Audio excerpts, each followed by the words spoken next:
ესეც მე-17 გაკვეთილი უკვე და ამ გაკვეთილში მნიშვნელოვან ფსიქოლოგიურ თემას შევეხებით, როგორც არის პოზიციის ზომა როგორი უნდა იყოს, რა სიტყვაზე რა კაპიტალთან რა პოზიციის ზომა უნდა იყოს და აკაუნტის ზრდა როგორ ხდება და აი ამ ყველაფრის ძირითადად შევეხებით და პირდაპირ რო გადავიდეთ საქმეზე უკვე და აქ ჩარტი არ დაგჭირდება, არანაირი ჩარტის შეხედვა არ დაგჭირდება, რამე უშუალოდ ტექნიკურ დეტალებს მოვიხილავთ და მნიშვნელოვანი გაკვეთილი არის ის, იმიტომ რომ რა აკაუნტზე რა პოზიციის ზომა უნდა გქონდეს და რა მაინდსეტით უნდა მიუდგეთ ტრეიდინგში ზრდას, ზოგადად აკაუნტის ზრდას, ჩვენ ზრდას და აი ამ ყველაფრის განხილვას გავაკეთებთ, შეჯამებას გავაკეთებთ და ვისწავლით. პოზიციის ზომა დამოკიდებულია ანგარიშზე. მაგალითად, თუ გვაქვს ძირითადად ვაჭრობთ პროფირმებზე,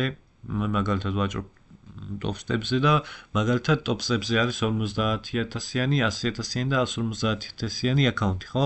50,000-იან აკაუნტს მოიპოვებ თუ $3,000, 3,000 თავიდან კომპანიის $3,000 მოიპოვებ უკვე გადალახავ და მაგის შემდეგ მოიპოვებ $50,000-იან აკაუნტს, 100,000-ზე უფრო მეტია, 150-ზე უფრო მეტია, ხო? დავუშვათ გვაქვს 50,000-იანი აკაუნტი, ხო? იქ მაქსიმუმი loss limit-ი, როცა წაგების ლიმიტი, როცა funded account-ზე გადავალთ და ასევე კომბაინზეც არ აქვს მნიშვნელობა კომბაინზე, მერე funded-ზე რო გადავდივართ, ისევ $2,000 გვაქვს წაგების უფლება. $2,000 წაგების უფლების შემთხვევაში $50,000-იან აკაუნტზე ყველაზე მაქსიმუმი რამდენიც ერთ ტრეიდში უნდა გარისკო, ეს არის $200-300. მაგრამ ეხლა ნახე რა ხდება. $200-300 რისკავ, მაშინ მოგება უნდა იყოს მინიმუმ 600 ან 900. თუ 200 რისკავ 600, თუ 300 რისკავ 900, ხო? ლოგიკური რისკ თუ რა ვარდი, მინიმუმი ეს უნდა იყოს. ამ შემთხვევაში სულ რომ ეს გავლილი გვაქვს რისკ თუ რა ვარდი, მაგრამ კიდევ ერთხელ გავიმეორებ, რომ ამ შემთხვევაში სულ რომ ერთი ტრეიდი მოიგო და წააგო 3, მაინც პლუსში დარჩები, ხო? თუ მინიმუმ 3-თან მაინც გაქვს რისკ თუ რევარდი. და სწორედ მიზანიც ეგ უნდა იყოს, მაგრამ თუ funded account-ზე უკვე აცდი და ახვედი 5,000-ზე, ახვედი 10,000-ზე და გამომშავების მხრივ, აქ უკვე loss limit-ი 5,000 გაქვს და 10,000 გაქვს, ხო? აქ უფრო მეტი უნდა გარისკო წესით, ხო? მაგრამ არა. ამ შემთხვევაში და ნებისმიერ შემთხვევაში რა რისკიც გაქვს, მაგალითად $200-300 თავიდან და შემდეგ რო გაიზრდება უკვე შენი კაპიტალი, არ უნდა მოუმატო ჩემი აზრით და ლოგიკური აზრი არის ძალიან, რომ არ უნდა მოუმატო შენ რისკს. თუ აქამდე $200-300 რისკავდი, ეხლაც $200-300 უნდა გარისკო ერთ ტრეიდში და არ უნდა იყოს ეგ ავარდნა იმ მიმართულებით, რომ მეტი გავრისკო, ეხლა მეტი კაპიტალია და უკვე მეტი უნდა გავრისკო ან რამე ეგეთი. ეგ ძალიან მომავლის ის არის უკვე და თან მან ბევრი აკაუნტი როცა გაქვს უკვე ბევრ აკაუნტზე ხსნით ტრეიდს და ყველა აკაუნტზე ძალიან ცოტას რისკავ. ეგეც არის. ლოტებს ხო ემოციით რო ირჩევენ და აი ეგ არის ზუსტად რომ რაც უფრო კაპიტალი გემატება, თითო აკაუნტზე უფრო ნაკლები უნდა გარისკო.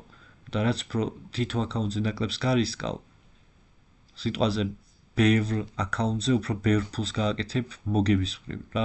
სიტყვაზე 10 აკაუნტზე ერთ ტრეიდში $300 გააკეთე, ამას 10 აკაუნტზე გააკეთებ და რაც უფრო შენი კაპიტალი იზრდება ტრეიდინგში თუნდაც პროფირმებზე, მით უფრო უნდა შეამცირო რისკი და არა პირიქით გაზარდო. აკაუნტიც სწორედ ეგრე იზრდება, უშუალოდ ეხა აკაუნტის ზრდაზე რო გადავიდეთ, როგორ ხდება და ნელა სტაბილურად დისციპლინით, რაც არის ნელა, რაც კაპიტალი გვემატება, უფრო ვამცირებთ რისკს თითო აკაუნტზე, მაგრამ საბოლოო ჯამში მოგება მაინც უფრო იმატებს.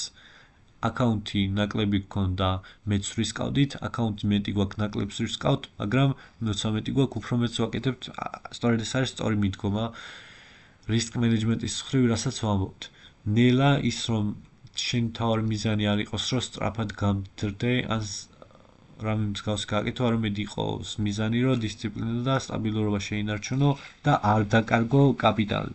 უნდა უფრო მნიშვნელოვანი შენთვის იყოს, რომ კაპიტალი არ დაკარგო, რაც აქ მთავარ მიზანში გვეწერია, რომ არ არის მთავარი მიზანი გამდიდრება, არამედ გადარჩენა და ის რომ გადარჩენა იმ გაგებით არა პირდაპირ გადარჩენით, არამედ კაპიტალის შენარჩუნება. თუ კაპიტალის შენარჩუნება იქნება მიზანი, მერე ფულის ზრდა თანდათანობით უფრო და უფრო ლოგიკური გახდება, ასე რომ აი ამ გაკვეთილისთვის, რისკ მენეჯმენტისთვის იმედია სწორად გაიგე ყველაფერი, თუ რამე ვერ გაიგე, ან რამე პატარა მაინც გაუგებარი არის, ჩატში დაწერე ყველაფერი და ყველაფერს გავuვლით და ეს ძალიან მნიშვნელოვანი ნაწილი არის რისკ მენეჯმენტის მხრივ.